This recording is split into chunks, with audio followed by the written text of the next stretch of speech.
Hello friends, welcome. Friends, you are all aware yesterday the Telecom Bill of 2023 was presented in the Parliament. Now friends, this bill was being debated for such a long period of time because it is planning to replace the existing Telegraph Act of 1885. Now, everybody is aware of this fact that the Telecom Act is pretty old and it has outlived its life because of the remarkable changes which has taken place in technology and the manner which the telecom services are being offered and deployed on ground. So therefore, there was a need to come out with a new act, and that's why the government has proposed this bill. But before this bill was presented, a lot of debate happened in the public domain regarding what should be the provision of this new bill. And after that debate took place, which actually has been taking place for last 3 years, there was a draft which was placed before the public in year 2022. This draft is called the Indian Telecommunication Bill 2022. Now, that is the reason why instead of comparing the current bill with the Indian Telegraph Act of 1885, so what I'm planning to do in this video is to put these two drafts side by side and take you through the key changes and the provisions of the earlier debated draft of 2022, because this draft was in the public domain for more than a year, versus the current draft. And that I think is more useful rather than basically debating and comparing it with the old act of 1885, because because everybody who is interested in this discussion might have already seen the earlier draft of 2022 and might have studied it and analyzed it in a thorough manner. So that I think is more useful, and therefore in this video I'm planning to put both the drafts side by side and take you through clause by clause. Now, before I go into the details of this presentation, I would like to basically say that I have identified around 6 or 7 different points on which there is a major impact, or there could be some differences of in the manner which the earlier draft was structured or thought through. So those changes are also very significant. It is going to it has created a paradigm shift as far as the Indian telecom industry's policy path is concerned, and kind of provides a lot of opportunities for growth and increasing flexibility as well as efficiency, right? So let's go into the detail, because that will be more interesting rather than basically talking on a manner which might not make any sense for the viewers, right? So let's go one by one. So first point which I've identified is definition. Now those sections which I find are important to discuss, I have colored them, right? Highlighted them with a color. So if you look at this on the right hand side of your screen, we have the draft, the earlier draft, the Indian Telecom Bill 2022, right? And on the left hand side of your screen is the current draft, right? So when I go into the section of definition, you will find that in this particular section, the first thing which I've highlighted, the first thing which comes up as an highlighted portion is the broadcast services. Now, the current draft, remarkably or very interestingly, excludes the definition of broadcast services, which is very, very significant, which I believe, because it's a quite a change from the existing draft, which is of year 2000, which was included to empower TRAI to regulate broadcast services, which was not there earlier. So because TRAI had the full power to regulate the telecom services, but the broadcast services it did not regulate. So what the current draft does is, instead of defining broadcast services, it lays out certain provisions in the TRAI Act, which kind of empowers the TRAI to regulate broadcast services anyway, which is basically the reference of the Cable Act of 1995. So what has happened is that because of the reference of Cable Act of 1995, the broadcast services definition was no longer required, and therefore it was excluded. The second important point in this particular draft or this bill is the reference of an inclusive definition of telecommunication. Whereas in the earlier draft, you will see that the definition of telecom services were not very inclusive. It was more prescriptive. So if you look at all the services have been called out as an example for all of telecom services which are liable for licensing. For example, OTT has been called out very clearly as an service which is going to be up for licensing, because when you call out a specific services, your intent is basically to license them, otherwise why will you call out? Whereas in case of the current draft, the definition is more inclusive. It does not define or call out any specific services, you know, for the purpose of licensing. It kind of puts everything out there and gives the government full flexibility to do whatever it wants. So if, let's say, if the government wants to regulate OTT services, it will be within this right of the government to regulate OTT services, because the bill empowers the government to do that. Now, if you read this, telecommunication means transmission, emission, or reception of any messages by wire, radio, optical, or any or electromechanical schemes, whether or not the message have been subjected to rearrangement, computation, or other processes by any means in the course of their transmission, emission, or reception. Now, definitely the OTT is going to fall into this category. And then it goes down to say that telecommunication services means any services for telecommunication, which is the reference to this particular clause, which is P, section 2P, right? So, but whereas in this particular case, it was very prescriptive services, which I think has been called out because of the concern which the industry had raised, because of their fear that OTT, which is going to get regulated in the bill. So the government has very I think they have done a good job in mitigating that fear, right, of the industry. So that is a very important point, which I thought to bring to your notice.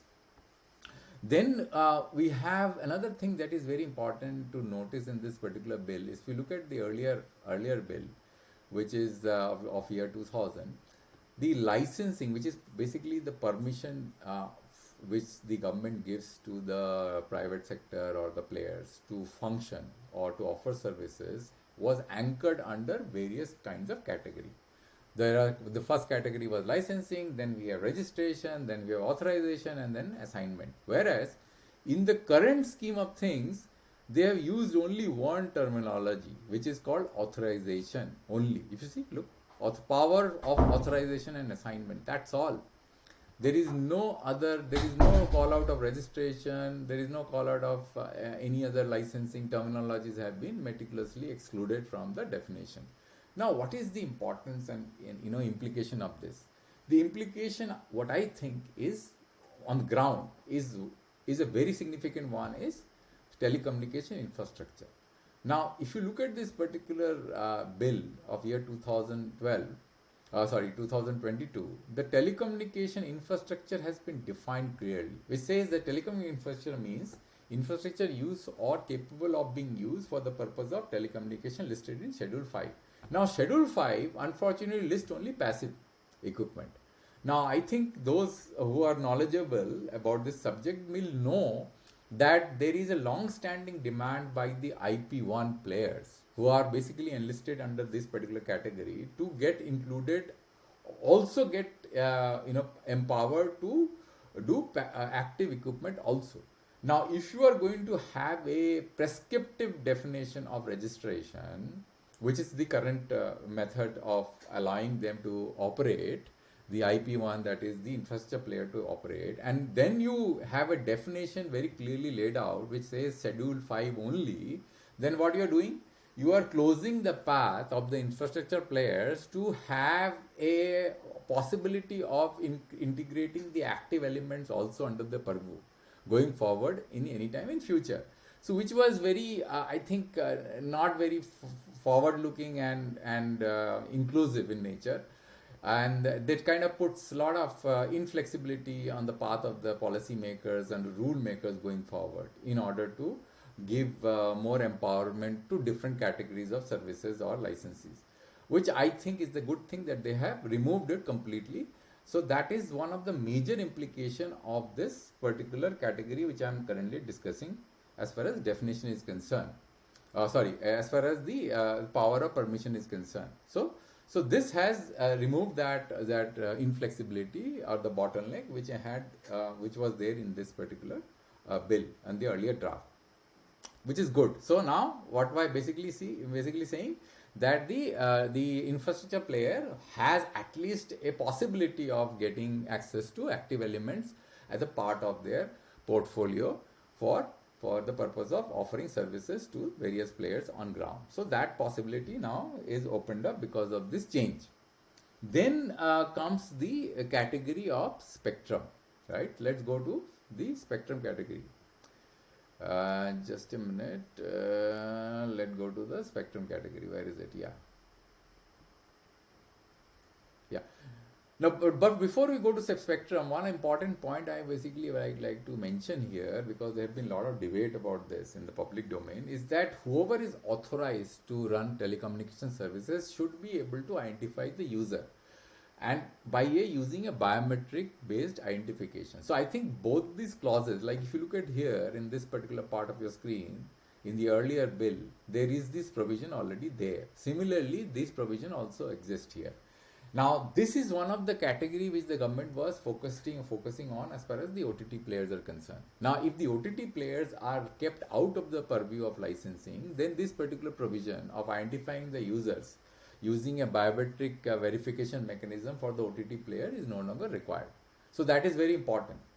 Under this category, this particular clause, though the licensing terms may not have been similar in nature as far as the telecom operators are concerned, but one of the concern was that the OTT players were required to verify their subscribers. That would have added a lot of encumbrance and cost to the OTT players, which would have resulted in a lot of problems as far as their seamlessness to offer services to the consumer. Even the consumers would have been impacted.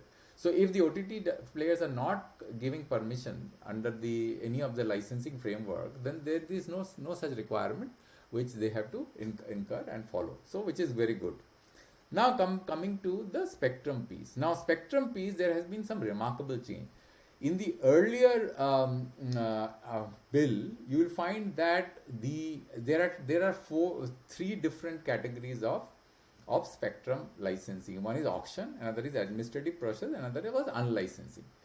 Now, in this bill also, auction and unlicensed has been taken into consideration, because all access spectrum, let's understand the definition of access spectrum. The access spectrum definition means that the licensee or the whoever is offering services has to connect to the end user. That is access spectrum. So whoever is offering access services using spectrum, those spectrum which is acquired for that purpose has to be acquired through auction. So that is the principle which they actually have adopted in this particular bill, which is the current bill which was presented in the parliament. Whereas the spectrum which is not under the category of access, like backhaul, those spectrum should be assigned through administrative mechanism. However, there is a exception here. The exception which has been caused in this particular bill is about satellite services. Now, satellite services, which is defined under the first schedule, under the GMPS licenses, those services have been excluded from the definition of auction, means under the category of auction. Earlier, as per the definition, anything which connects to the user should be auction. However, if you are using a satellite service to connect to the user, then your assignment will be through administrative mechanism, which is a remarkable shift of government stance from what it had taken in the earlier bill, which is very, very significant. Therefore, now what is going to happen is that all the satellite services which are going to operate in the country will be operating under spectrum, will be assigned to administrative mechanism. And what is good about this? The good fact about this is that satellite spectrum cannot be auctioned. If you look at my articles, I have been arguing this from so many years now, that there is no way you can auction satellite services, because satellite is a shared spectrum. Like if suppose you are going into the park and you are sharing that park for your purpose, or recreation purpose, or any other purpose that you are sharing, you can't basically say that whoever is going to the park will be basically going through an auction process, which is going to be very, very I think not proper thing to follow. Nobody does that. Similarly, satellite spectrum being a shared resources, therefore there was no need for it to be auctioned. It would have created a lot of issues, and it would have prevented the market to proliferate and innovate, and spectrum resources would have been also wasted, because there will be a lot of spectrum which will be lying waste, which could not have been used, because you would have artificially restricted entry into that space by auctioning the services, which is very good, and I believe is a forward looking thing to do. which has happened in this particular bill. Now the next thing is which is also very very significant. Let me bring out this. Now here if you see no refund of fees, whereas in the earlier bill, earlier proposed draft, there was a provision of refund, and which is very significant. If you look at this particular clause, which is 9.2, section 9.2, in the event of entity surrendering license, registration, authorization, assignment granted under this act, then the amount paid in respect thereof may be refunded subject to deduction and may be prescribed. So there was a provision of refund. Now there is no question of any refund. Anybody is getting spectrum through auction process and is accumulated debt on due to that process, that debt remains on his head. You can't basically say that I'm going to return the spectrum or I'm going to return the license and in the process I'm going to get a refund for fees from the government. So government has completely blocked that part, saying it reads, this particular section reads, no person shall be entitled to refund of any fees or charges paid in the respect of any authorization assignment granted under this act if such authorization assignment is suspended, curtailed, revoked or varied. Look, there is no way refund of fees can happen, which is very significant under any circumstances. Then another thing which actually got completely removed from this particular bill, I am going to come back to right of way, but before that I am going to go to this particular provision, which is about restructuring, default and payment and insolvency. Now if you look at the earlier bill, there was a chapter 5 which was dealing with this provision, and I think it was being kept in this bill in order to maintain the competitiveness of the market in lieu of Vodafone Idea, or there could be some other service providers who have accumulated huge debt. Now the government wanted to keep a path open so that they can deal with such situation. So there were a lot of provisions in this particular bill, and those provisions are now completely removed from this bill completely. So there is no way, so these provisions can be invoked from this. There is no empowerment the government has to invoke any such provision through a bill, which is Indian Telecom Act. You may probably rely on bankruptcy rules or any other clauses, that those are fine, but you can't basically invoke a bill to restructure a company, or in case they default in payment or they are in insolvency, which is very important. Now let's come back to the Telecom Infrastructure Fund. Now Telecom Infrastructure Fund, not Telecom Infrastructure, right of way of Telecom Infrastructure, which is very significant. So let's talk about that. Now the right of way of telecom infrastructure is basically ROW. Now why it is important? Everybody knows that telecom infrastructure, telecom service provider needs a right of way in order to lay cable, mainly optical fiber cable, so as to connect their base station or provide direct broadband services to the consumer. Now these right of ways are very costly because you need to basically dig you have to dig and then lay those cables, and there are civil bodies which come into play, and they try to take advantage of the situation by charging exorbitant rates. Now the government has used this particular bill to put some kind of guidelines that there is a cap which they will lay out, that you can't charge rates which are beyond a certain level.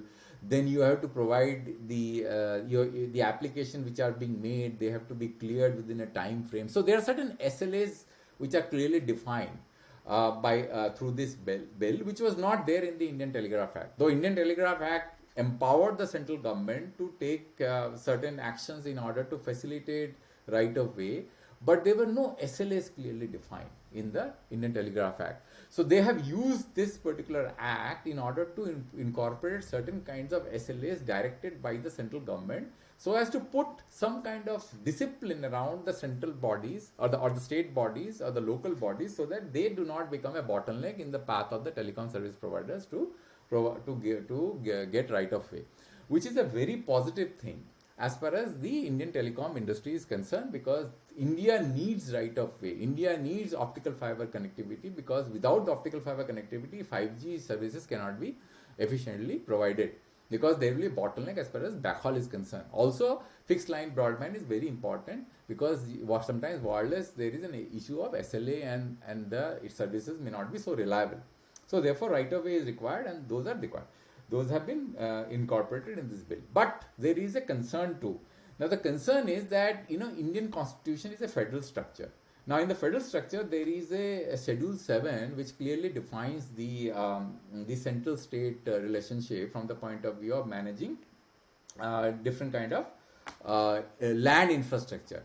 Now what this schedule 7 says that the center has the power to kind of acquire land. So I'll read out the clause, which is very, very important. So what it says is that the schedules, as per Schedule 7 of our Constitution, defines the distribution of power between center and state, and under this schedule, Section 18, Part 2, items for which the states are empowered to make law is reproduced below. So state can make laws under the following items. It says land, that is to say right in over land tenures including relation of landlord and tenant, collection of rents, transfer of alienation of agricultural land improvement, agricultural loans, colonization, etc. Hence, states have exclusive rights over land and have exclusive privilege to decide rates and fees related to their use. Central powers over land in the concurrent list is the matter of only acquisition and requisition of property, which is section 2 of the concurrent list, section 42 of the concurrent list. Hence, any law encroaching or it might get disputed, and especially in states which are not in the alignment with the center. So there could be some kind of conflict because SLAs cannot be defined by center, it is a part of the state. So we have to see how this particular provision can function going forward. And I think these are the main points of discussion. I don't think that anything else needs to be discussed as per this bill is concerned, because most of the things are in alignment with the earlier bill. There is one provision which is kind of getting debated about on the occurrence of emergency, including disaster, and the interest of public safety, central government and state government or any other officer specially authorized in the behalf of the central government, if satisfied and necessary and expedient to do so by notification, take temporary possession of telecom services or telecommunication network from an authorized entity, which is very, very important. But the point here is that this particular provision was already there in the earlier draft. Now, if you look at the earlier draft, you will notice that this provision is already there. So when it was debated for such a long period of time, I don't think that this particular provision requires any kind of further debate, because it's already debated. If it is incorporated in the bill, there could be some kind of concern. But in case of emergency, the government will have the right. You can't exclude the right of the government, that the government can't act in emergency and can't take over whatever infrastructure that is required. So emergency, anything can be done. So that is what probably is a point of debate, which I saw certain articles in the newspapers, but I don't think that's a very important point, and I believe that the government will not execute this unnecessary unless there is a real emergency. So I think that's all in this particular presentation. I don't think that there are anything that else to be... by the way, one point which is missed out is the Telecommunication Development Fund. Now, Telecommunication Development Fund was not there in the Indian Telegraph Act. It was incorporated in an amendment, through an amendment in the USO fund. So the only difference between the earlier act and the current act is that the earlier act, as far as Telecom Development Fund, was quite restrictive and it was focused only on rural areas. Now, even the draft of 2022 had the provision to expand the Telecommunication Development Fund to incorporate many other provisions, or the flexibility to the government to use this fund in various other ways, which is to also, like if you look at this particular clause, which is 29, where it says that the Telecommunication Development Fund from time to time being utilized to meet the following objectives. So all the objective which has been listed here has been reproduced here as it is, which includes urban areas as well. So now the Telecommunication Development Fund can not only be used in rural areas but also for urban areas. One important change, however, in the earlier draft, if you look at this clause 29E, it says support introduction of new telecommunication services and technologies and products. However, in the current act, it says support introduction of telecommunication services and technologies. So the word new has been removed, which kind of gives the government more empowerment. So friends, that's all in this particular presentation. I hope that you have liked this presentation, and you do let me know if you have any comments in the comment section. And I actually have written a lot of articles in this, on this particular subject, and starting from in the beginning, and there have been a lot of and those links I'm going to basically embed in the description section for you to refer in case if you are interested. Thank you for your time and patient listening. Thank you very much. And I'll come back later with a video on another topic of interest. Thank you very much.